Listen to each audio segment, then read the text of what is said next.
Hello ভিয়াস, আসসালামু আলাইকুম। আমাদের গাইবান্ধার একটা স্লোগান আছে, স্বাদে ভরা রসমঞ্জরির ঘ্রাণ, চর অঞ্চলের ভুদ্রা মরিচ গাইবান্ধার প্রাণ।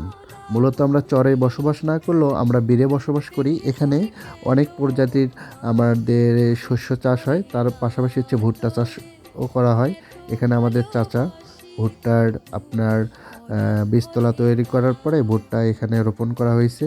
পাশাপাশি গবাদি পশুর হাত থেকে ভুট্টাকে সঠিকভাবে বাঁচানোর জন্য এখানে হচ্ছে চতুর্দিকে হচ্ছে সেফটি সহকারে জাল বা ঘেরা যেটাকে বলা হয়, এটা দেওয়া হচ্ছে, বাউন্ডারি হিসেবে কাজ করবে।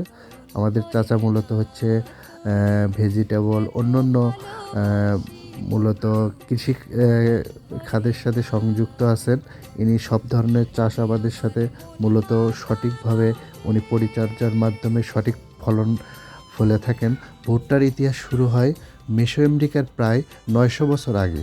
পুরনো ঘাস টিউসিতে এই মানুষের হাজার হাজার বছর পরিচর্যার মাধ্যমে আজকের পুষ্টিকর ভুট্টা তৈরি হয়।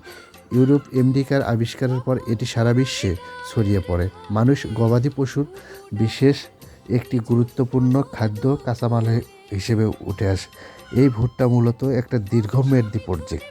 এই প্রজেক্টে ফার্স্ট টাইম বীজতলা সংগ্রহ তৈরি করা, তারপরে আপনার হচ্ছে বীজ রোপণ করা, বীজ রোপণের পরে সঠিকভাবে সার প্রয়োগ করা,